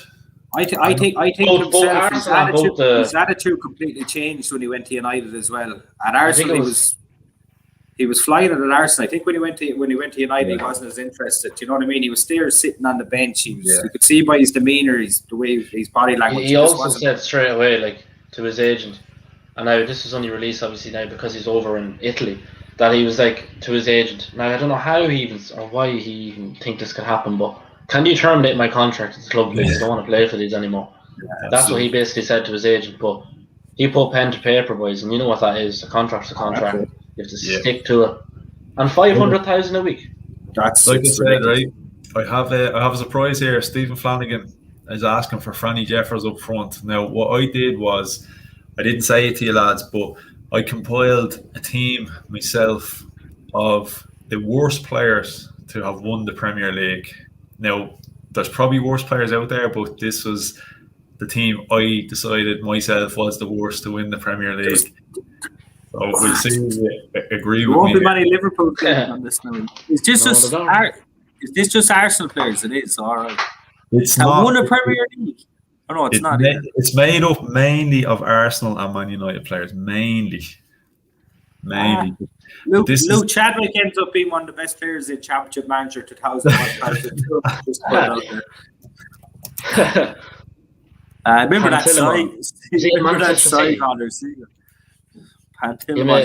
He went to Sunderland. He was at Man City. He went to Sunderland, yeah. Yeah, Romanian, I think he is. Yeah, Romanian goalkeeper. That's the word. That's probably your left back there in Butner. You get a goal there or something. I'll be fair, lads. I'll be fair, right? I seen on the list there's a lot more obscure players out there. Like there was a guy playing for Blackburn, an Australian guy. I'd never even heard of him. I just said I pick players who I know got a couple of minutes here and there. Like say, and names that might not be familiar to a lot of people, like Igor Stepanovs. As an Arsenal fan, the one and only time I remember Igor Stepanovs playing is when we played at Old Trafford and we lost 6-1. And I think that was Igor Stepanovs' debut. And I think Luzhny played right back in that game as well. Absolute. Right good side, that's what I have to say. Jesus Christ. Yeah, that's a rare team, but yeah. It's a serious thing. And you see Pascal Sagan as well. Yeah, he was a ball lad, I remember him. He was voted Defender of the Year in France, and we signed him, and he was part of the Invincibles team. No, he played that game the day that Wayne Rooney came on and scored, so I got to see him play in the flesh. So it was well deserved getting all those things. You're so lucky. You're so lucky, Anton. I wish I got to see Seagull. And who's that lad up front there? Aliadier. Jeffers. Aliadier. Aliadier. Actually, he was Aliadier. Yeah. I know it's predominantly Arsenal and Man United. We've got a City player in there, and then Rodwell won the league with Man City. So we've two City players. And Rodwell will be the captain of that shit team. Yeah. It's that's out of that shit team. Who, if you're in Football Manager right now, who would you think would go for the most money? If you're a Football Manager right now, probably Francis Jeffers, I'd say. Jeffers had a bit about him when he came on the scene when he was a young lad. Jeffers used to be the fox in the box. Yeah. Jordan Henderson should be in that team. I agree. Yeah, 100% with that one. Will you stop now, Jamie Disney? Will you? Please no. Jordan Henderson. He's captain Liverpool to their first league title in 30 years. He must be doing something right. Look at the connection there in midfield. Look at the Sunderland connection. Kieran Richardson, Darren Gibson, Jack Rodwell. Unreal. And look no wonder Sunderland are where they are. Soon to play for Sheffield United. Exactly. Joe's bar. Joe's 11 on a Sunday morning. Federico Macheda. There, Steve. You were often in Joe's on a Sunday morning, Steve would say, well, yeah. Oh, lads, I know. Look, there were some serious players in that list that I just said, you know what, I'm gonna try stick with some players, some names people might recognise. And again, yes, Russ has Mangala. I did have Mangala in that team, and then there's another one. He used to play for United. He won the league with Leicester. Remember Richie DeLay? Richie DeLat. Is it Richie DeLat. There's some. If you look it up, there's some serious. I'm sure you could serious talent. Serious flops. Right, lads. Will we get on to? We'll get on to the main event. The main event. This is the. We're after going a bit over time already on the last two. This is going to be a tough one now, lads. We could be here all night with this one. We literally could be here all night. In terms of, I'd say we have a lot of similar mind. Well, you know what I mean in terms of combining it all together. I think we've. Yeah, I'd say we're very attacking. There will be a few similar players now, but right. Great, you can see that all right, yeah. Another bit anti, I'd say. You're just zooming in. For any of you viewers out there, there's just a free website here to. Is that okay for you? Pick your favorite XI. Right, lads, where do we start? Obviously, we start with BillLineup.com. Is that the name of the website? Sorry, Anto for the cross. I'll tell you now, it's BillLineup.com. Yeah, good free website to put your teams together if any are ever interested. Now, first of all, what formation do you think we should go for? Are we doing just a combined one now? That's it.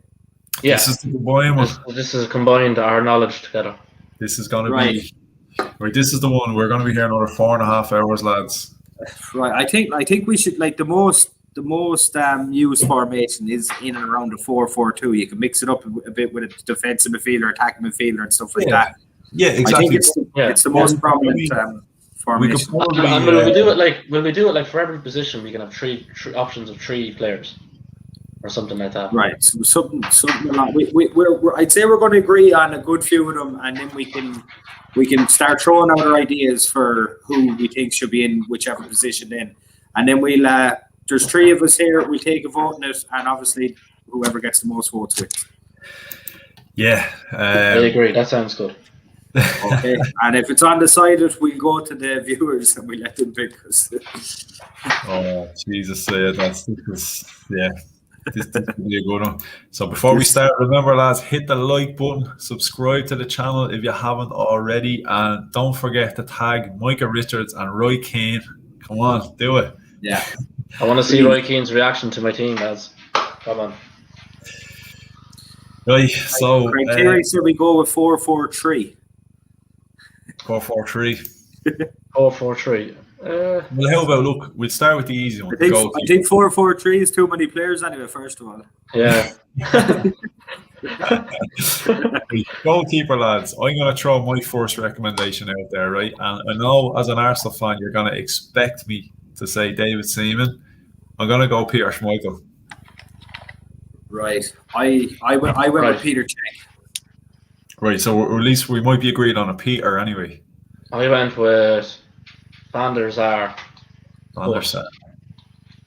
Right. The reason I went with Peter Cech, I actually had Peter Schmeichel written down on the page as the keeper.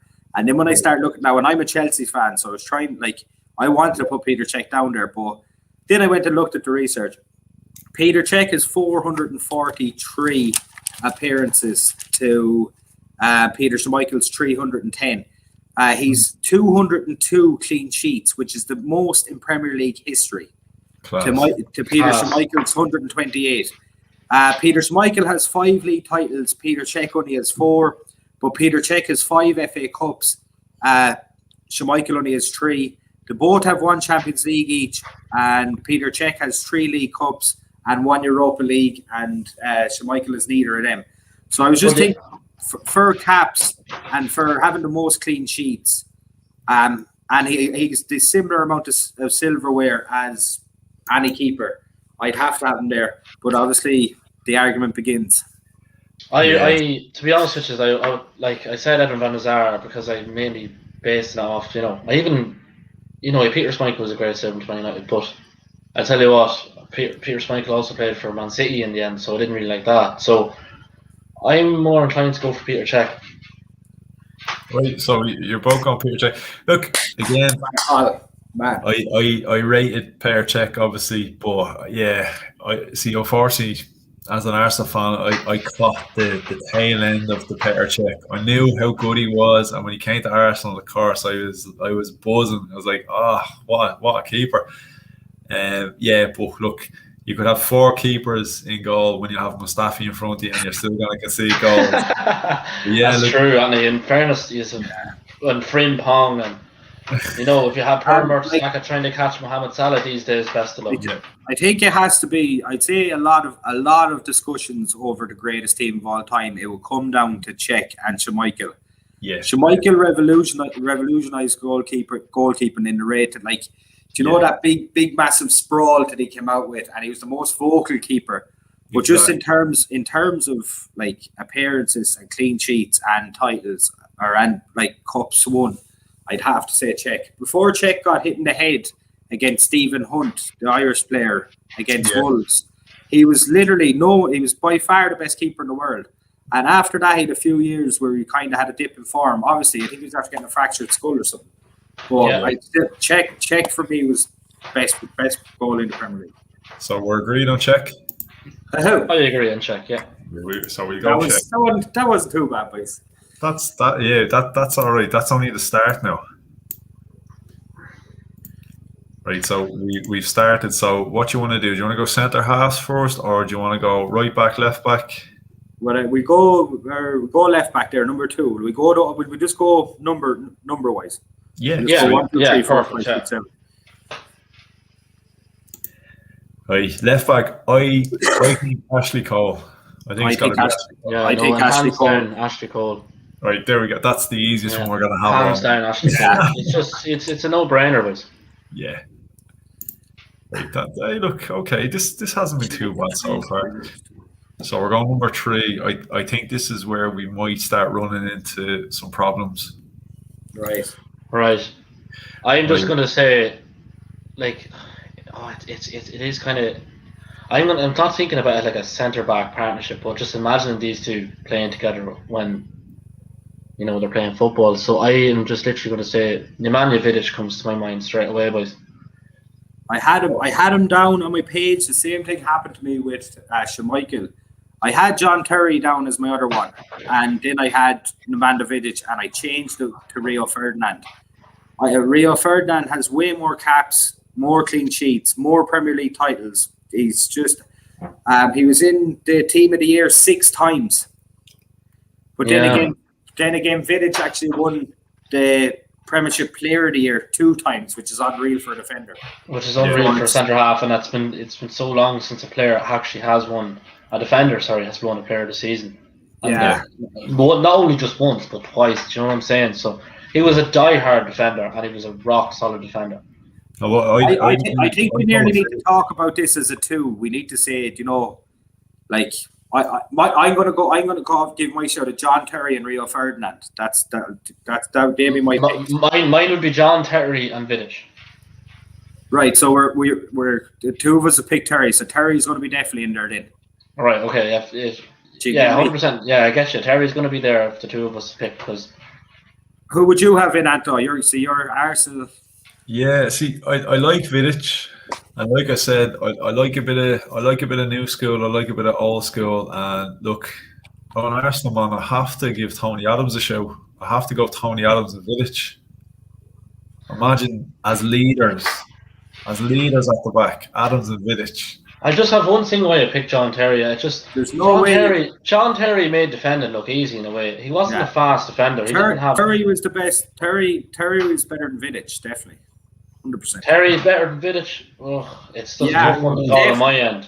Definitely. I don't know. I'm not saying Vidic was a bad defender. I'm just saying Terry was a bit better than him. To come in from Spartak Moscow, join the league, win the league like almost come through the ranks at your club and go on to captain your club to whatever. Like that's true also, but he still has been a solid player winning a Player of the Season twice. I might just give it to Terry just based on the amount of wives he slept with. Right, John Terry. 1 second now. John Terry, 492 caps, 214 clean sheets, 41 goals. He's 41 goals from centre back. Vidic has 15 goals. Yeah, but Vidic is 95 clean sheets. Vidic is under half John Terry's appearances. Oh, but under half. But if he was to play John Terry's, just say if he got up to John Terry. But that's what I'm saying. If he did, he would have continued to. What about that? I think that's solid there. Terry and Vidic would have done it. Terry and Vidic is a solid partnership, isn't it? 100%. Yeah, it was my original. It was my original partnership. It was my original as well. I literally had John Terry and I have Vidic written down beside each other here. I'll be happy enough to go with that. Yeah. So we go Terry. We go Terry and Vidic. It's mad because I literally have both players literally. Do you know what I'm saying? It was my first one. I changed it to Rio because Rio had the more appearances, but Vidic, Vidic was class. It's no dispute. I'm just going to say because Anthony, who do you think at right back? You can go first here on this one. Who do you think? I'll be honest. Look, obviously being an Arsenal man, Lorraine would be my shout, but although he's my shout, I'm not saying he was the best. As much as I didn't like him, and as much as I still don't particularly like him, I still think Gary Neville. It's hard to look by Gary Neville. 100%, I agree with you there. I hate him. I'm just trying to be honest here. You know, I'm trying not to be biased. Like I haven't fought for any Arsenal players right now because I'm looking at the other picks and I'm saying, well, look, in fairness, they're good picks. Yeah, Gary Neville would be my pick at right back. I go Gary Neville as well, definitely. For the longevity, he was a very consistent player. He was never the best in any area, but he worked so hard to just be good enough in all of them. He captained United for a long time. Yeah. And I have to say as well, the Premier League hasn't been blessed with great right backs, and I think that's why Gary Neville makes it here. Yeah, but that's the thing. But he's the best. He's the best at what they had. D MacD just actually saying just on Dave. Yeah, that's I mean, it's probably the only position really that you're kind of going. I'm very surprised Ferguson didn't. Really one or two. Yeah, but Ferguson didn't really try to look to sell Neville. Do you know that sort of way? Even though he wasn't, Gary Neville had a serious game there. Do you know that sort of way? I think Gary Neville, 100%. I couldn't agree more. Gary Neville was good at what he did. Do you know what I mean? That's just reading that stat there from Jack Flynn. Big shout out to Jack Flynn. Trent has more goals and nearly as many assists than Neville in 300 less games. He's better. No. Come back when Trent has won as much as Gary Neville has. Though. Yeah, true. Even another few Premier League and Trent is not for me. Trent's a good attacking fullback in this modern era of football, but no, definitely, it's not.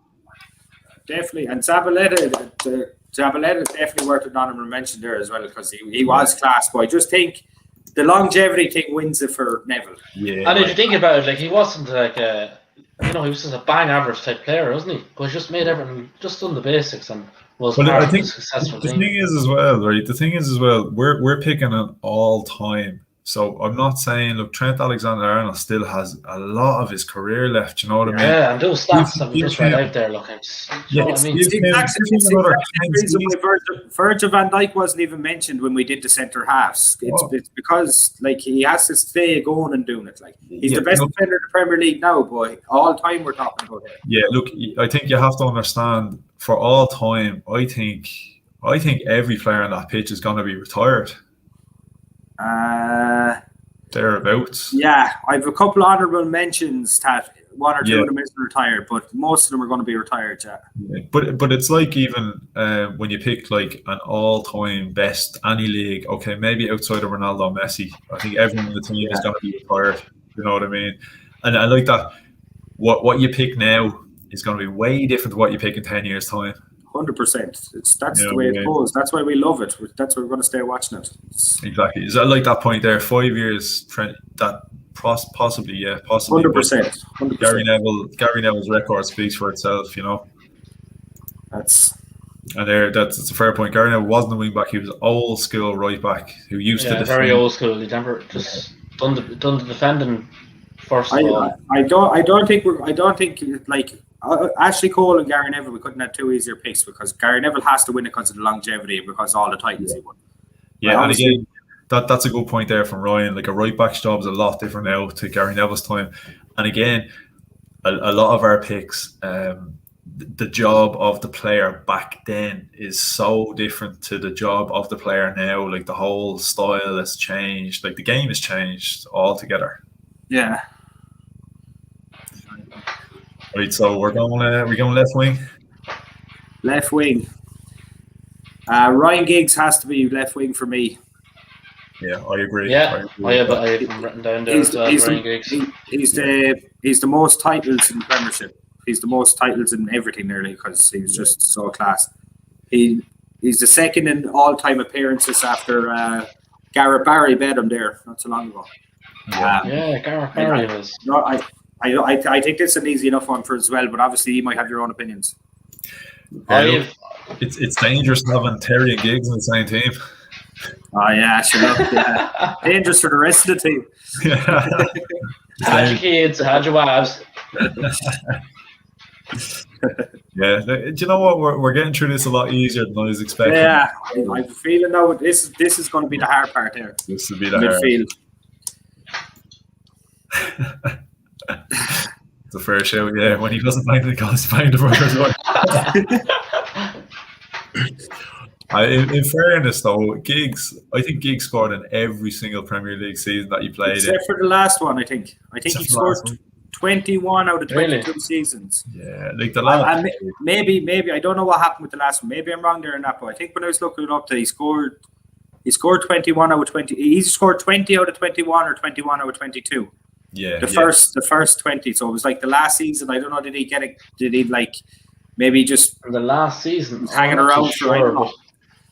Yeah, it was something like that anyway. Right. So I'm gonna. Roy Keane would have been my captain on my team. Roy Keane is my captain. I think you have to have him in there. He's captain of United. Won 7. I think it was won 7 Premier League titles. A lot of them as captain. 4 FA Cups, Champions League. Part of the amazing treble winning side back in 1999. Plus he's an Irishman, which also helps when you're on an Irish YouTube channel. And plus he's going to be tagged in the video, so we have to include him. Like, I mean, Roy Keane, like you'd never see a player like Roy Keane again on the pitch. Even before him being so aggressive in the dressing room and just when players are lining up and stuff, he always spoke his mind. I'll be honest, my picks for midfield were Patrick Vieira and Steven Gerrard. Mine were Paul Scholes and Frank Lampard. I had. Wait there now to tell you what I had. I played 3 at the back, and then I played Roy Keane in front of them, and then I Gerrard and Lampard in front of the 2 boys. But that I actually purposely played 3 at the back because I wanted to take the Gary Neville equation out of it from earlier. Because Gary Neville's just getting in on kind of merit. He's not getting it, as we talked about earlier. So I played Ferdinand, Terry, and Company at the back, even though we didn't even mention Company there earlier. Yeah, we're not mentioning a lot of players. It was so hard. It was so hard for me to leave Patrick Vieira out of this team, but I did. I think this is the hardest position on the pitch. 100%. Sure. But I'm fighting for Vieira in there. I don't care what anyone says. Look, I've no problem going with Vieira. I think he was. You could leave any of them out. Do you know what I mean? I think. What's a Keane or Vieira in there? Yeah, and then Keane, Vieira. You can allow Lampard, Gerrard. Keane, I have to say this. Keane has to be in my team now. Whether the 2 of you want to go with something else, I'm voting for Keane in this team definitely, 100%. We probably should change Gary Neville from Michael Richards then, since they're both getting tagged in the video. Yeah, the uproar. I'm happy enough to say that Roy Keane should, but it's the second choice now that I don't know where I'm at. Well, look, I'm happy to include Roy Keane as long as you have Patrick Vieira beside him. I'll go Keane Vieira. I'm leaving out Lampard here, Colin. That's true, Squidger. Yeah, I agree. Lampard's my favourite of all time. I think he should be there. So, but you think Vieira over Scholes? Oh, it's hard. It's hard. Yeah. Vieira over Paul Scholes, See, I only think the bad thing about what we're doing here is that Keane and Vieira were too much of a similar player. I do think you need an attacking midfielder with them. But for argument's sake, I'd say this video could go on for the next 4 weeks because. But who did you have written down? You had. I played 3 at the back. I played 3 at the back, and then I'd Roy Keane sitting in front of them, and then I'd Gerrard and Lampard sitting in front of Roy Keane, and then I won't say the rest of them now because we'll be going through them in a minute. But I'm happy enough that Roy Keane's in there. I'm happy enough that Roy Keane's in there. Yeah, Keane and Vieira are very defensive. No, if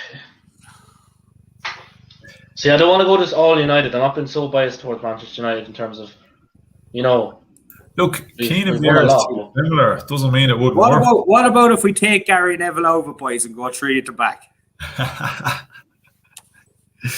And then we can have Roy Keane, Vieira, and Scholes. 3 of us will be happy. But see, if we take out Gary Neville, we'd want to take out Ashley Cole and put a third centre half, wouldn't we? Yeah, that's you like. Oh, I see. Yeah. No, right. No, I like the defence. I like the goalkeeper. Is there anyone else, lads? Like Vieira. Why does obviously Vieira. Vieira. The 5 goals, 718 appearances, 155 goals, 107 Premier League goals, 11 titles. I mean, look. Well, Patrick Vieira could score goals. Patrick Vieira was a World Cup winner. Patrick Vieira was an invincible. Patrick Vieira was a playmaker as well as defensive player. Like, did you ever see the runs Patrick Vieira made? Like, Roy Keane, was a defensive player. Patrick Vieira could attack, could defend. Well, if you're going to argue with Vieira team here, Lampard, then I have to. I already kind of argued the Roy Keane thing, but Lampard's the all-time top goal scorer midfielder in the Premiership. That's why I have him in my team. I'm a huge fan of Frank Lampard. 100%. If you want to go for a 4-5-11 formation, maybe or something, I'm not. I definitely think the defense. There's too many good strikers there as well. Roy Keane, Patrick Vieira, right? Roy Keane, we knew was a defensive midfielder.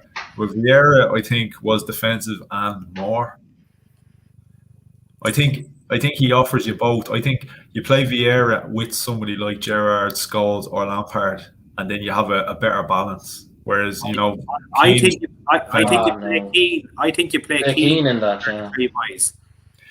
But why not play a guy who can do both? I just think Keane is my captain. Keane is the best. He's best. No, I'm not arguing with Keane. I know. I'm not arguing with Keane. I just think you're thinking of Vieira, Scholes, Lampard. I just you have to understand, Vieira moved on from Arsenal. He didn't stay at Arsenal. He didn't continue to be invincible with Arsenal. He was invincible with Arsenal. He was, but he didn't continue to be. I think we do have to pick one between. He's a league winner. He's an FA Cup winner. He's invincible. He's a World Cup winner. He scored goals. He's defensive. He could do it all. So you're happy enough to say that Keane and Vieira, whereas I'm there looking at it thinking, you can't. It's hard not to say. No, I know we can't have both of them. We can't have both. of them. So can't have both of them if we're playing this. I think people are saying they're too similar. I think they're very different. I think if you actually watch both of them, they were very different players. They were known for doing. I get what you're saying. No, I do. Vieira was He was more box to box. Yeah. Boys, this is a tough one though. I honestly think we need to have Keane or Vieira, not Keane and Vieira. And I'm voting for Keane. I'm voting for Keane. You're just being patriotic. Sorry, Anto. So Vieira's gone.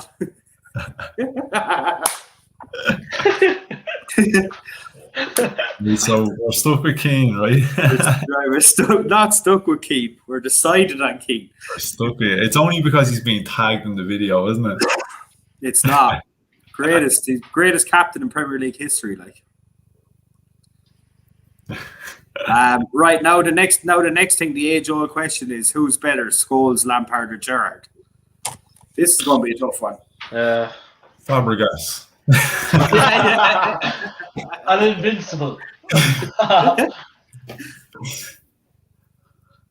Lads, this is where it's at for me. De Bruyne. Look. For me, Lampard's getting in there ahead of Scholes. It's because I Lampard wins the Premier League. it's Lampard or Gerrard. Lampard or Gerrard for me. I think it's Lampard or Gerrard as well. There's no dispute that Scholes is class. I just think that Lampard, like Gerrard, obviously he carried Liverpool. Like he was like, I think if Gerrard was in the United team back in the day instead of Scholes, he would have been by far the best player in the world for 12 years because he was the best player in the world at Liverpool. That's why he doesn't have the titles to back it up because he was surrounded by absolute brick. Well, like in fairness, he is Champions League. I know he's a couple of titles, but like a player of Gerrard's caliber should have a lot more. Scholes, he just scored that most important goal for United, one of.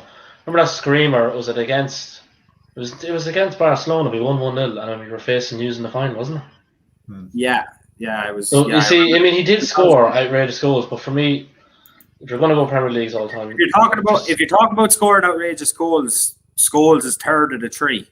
Like Lampard's, if you go onto YouTube and watch Lampard's best goals, there's about a 40 or about a half an hour clip of like outrageous goals. Same with Gerrard. I'm happy enough to settle with Lampard, as I said, because I have either Paul Scholes or Lampard. I don't.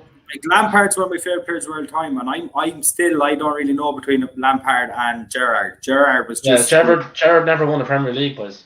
So for me, Gerrard's not even in the equation. That's what I said. I still don't think that matters, man. If you're talking about greatest Premier League players, it's based on stats as well, though. In terms of like, it's all about trophies. If you win trophies, stats, right?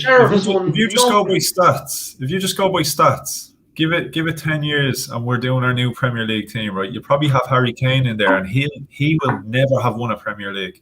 And we'll smash the goal scoring record. I don't like stats. It is. I agree with you. It's a hard call to say that. It's about stats, but the player Gerrard was the leagues doesn't matter. Like a player's either class or he's not.